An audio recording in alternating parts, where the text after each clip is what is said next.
यूं तो कागजों से लेकर केंद्र में बैठे नेता अपने भाषण में इतनी बड़ी बड़ी बातें करते हैं कि मानो इस सरकार में हर वर्ग के लोग तरक्की की ऊंची सीढ़ियां चढ़ रहे हैं।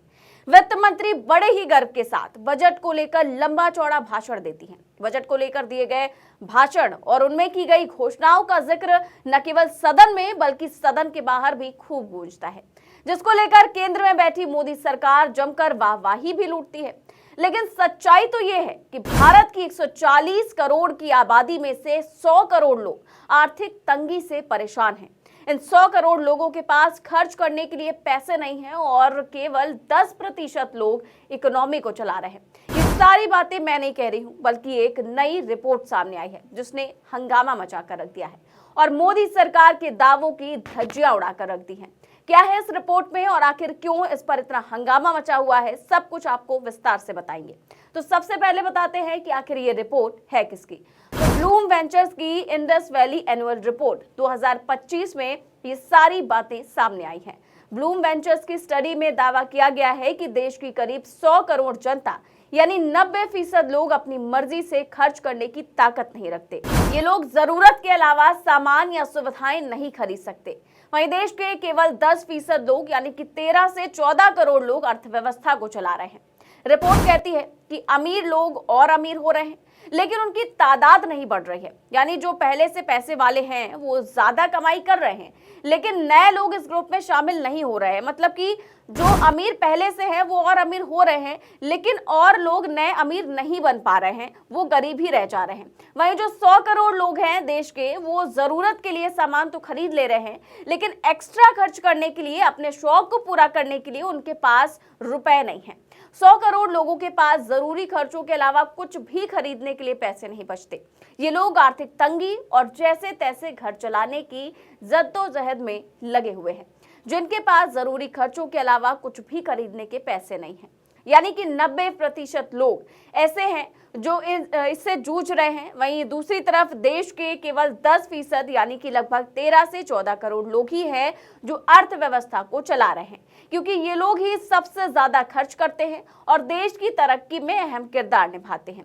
जरा सोचिए कि जिस देश को कंजम्पशन बेस्ड इकोनॉमी वाला देश कहा जाता है, वहां ये आलम है। यहाँ पर टॉप 10% लोगों के पास देश की आमदनी का 57% हिस्सा है। वहीं देश के सबसे गरीब 50% लोगों के पास देश की आमदनी का केवल 15% हिस्सा है, जिससे ये मालूम चलता है कि देश में मिडिल क्लास की हालत कितनी ज्यादा खराब है। आपको जानकर हैरानी होगी कि पिछले 10 सालों से इनकम टैक्स देने वाले लोगों की आमदनी ही नहीं बढ़ी है। अब आमदनी बढ़े ना बढ़े, लेकिन इससे सरकार को कोई फर्क नहीं पड़ता। आलम यह है कि आम मिडिल क्लास आदमी महंगाई के बोझ तले दबते जा रहे हैं। अगर मिडिल क्लास की बचत की बात की जाए तो अभी मौजूदा समय में पिछले 50 साल के सबसे निचले स्तर पर है। और इस रिपोर्ट में बाकायदा बताया गया है कि टॉप 10% लोग देश की 57.7% कमाई कंट्रोल करते हैं, जबकि बॉटम 50% की कमाई का हिस्सा 22.2% से घटकर 15% हो गया है। रिपोर्ट में साफ तौर पर कहा गया है कि अमीर लोग और अमीर हो रहे हैं, लेकिन उनकी तादाद नहीं बढ़ रही है, जिसका मतलब साफ है कि जो लोग पहले से अमीर हैं, पैसे वाले हैं, वो ज्यादा कमाई कर रहे हैं, लेकिन इस ग्रुप में नए लोग शामिल नहीं हो पा रहे हैं। इसके अलावा 30 करोड़ लोग ऐसे भी हैं जिन्होंने हाल फिलहाल खर्च करना शुरू किया है। इन्हें उभरते हुए या इच्छुक ग्राहक कहा जा रहा है, लेकिन ये लोग जो खर्च कर भी रहे हैं बड़ी सावधानी से कर रहे हैं। इसके साथ ही रिपोर्ट में यह भी बताया गया है कि हाल के दिनों में लोगों की खर्च करने की ताकत कम हुई है, उनकी बचत भी तेजी से घट रही है।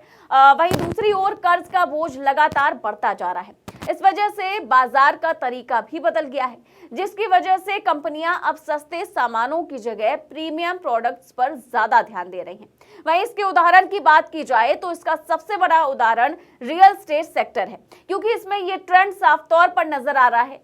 और आंकड़ों के मुताबिक 5 साल पहले रियल एस्टेट की कुल बिक्री में अफोर्डेबल हाउसिंग की हिस्सेदारी 40% थी, जो अब घटकर महज 18% रह गई है। और न सिर्फ रियल एस्टेट बल्कि कई ऐसे सेक्टर हैं जो कि इससे प्रभावित हुए हैं। इसी में से एक माइक्रो फाइनेंस सेक्टर भी है। इसकी बात की जाए तो इस सेक्टर में भी हालात कुछ ठीक नहीं चल रहे हैं। दिसंबर 2024 तक इस सेक्टर में नॉन परफॉर्मिंग असेट्स 50,000 करोड़ रुपए तक पहुंच गया। ये अब तक का सबसे ऊंचा स्तर है और कुल लोन का 13% है।